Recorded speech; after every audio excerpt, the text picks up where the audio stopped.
Ready. दंगा और देश के मुख्यमंत्री के काल में हुए दंगे पर नजर। दंगा के महत्व राजनीतिक दलों के लिए क्यों महत्वपूर्ण है, इसके लिए ग्राफ को समझें। दंगा करवाए, मुख्यमंत्री बने। कई स्टेट इसका प्रत्यक्ष उदाहरण है, सिर्फ बंगाल ही नहीं। कहावत सही है कि स्वस्थ बीज से स्वस्थ फसल पैदा होता है। यह लोगों को हर क्षेत्र पर लागू हो रहा है।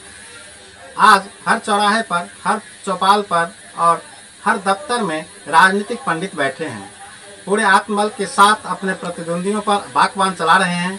कहने को हर माइक पर ऐसे जनसेवक हैं जैसे भोला पासवान शास्त्री, लेकिन अवसर पाते ही हर्षद मेहता को पीछे छोड़ने के दौर में लगे हुए हैं।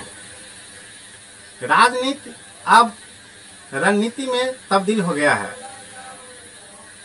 1980 के बाद विभिन्न माध्यमों से यह व्यापार केंद्र बन गया है, अर्थात अवसर पाओ माल उड़ाओ।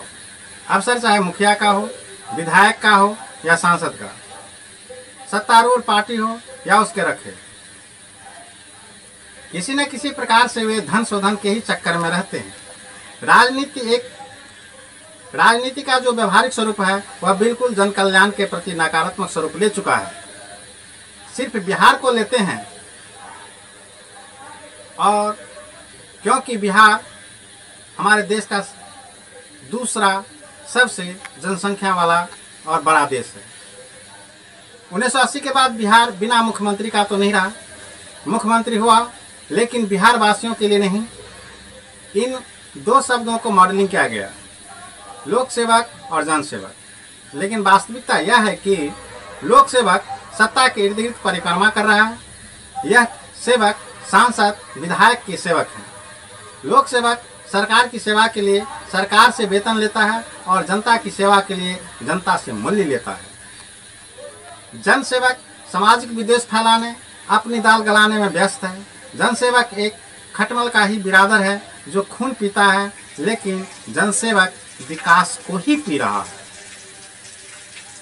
और यह जनसेवक आज हर एक समस्याओं का एक कारण बना हुआ है।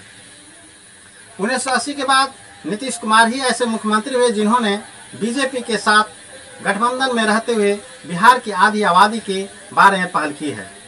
आम आदमी के बिहार के प्रति उपेक्षा और गुलामी मानसिकता के कारण राजनीतिक दल और उसके पिछलगू का पांचों उंगलियां घी में रहा है।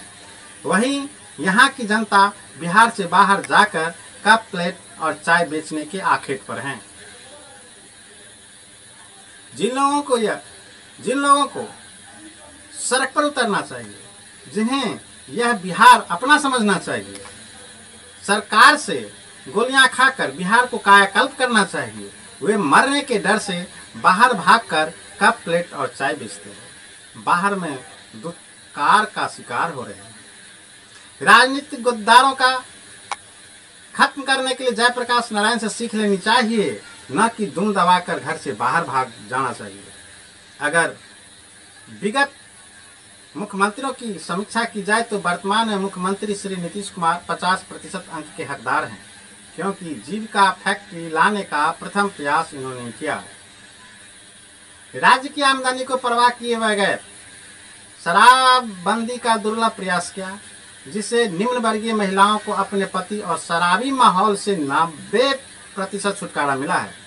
लेकिन बिहार जैसे नासमझ और संकुचित आबादी वाले राज्य में यह कहावत सही है कि पत्थर पर सर पटकने से खुद मस्तक फटता है।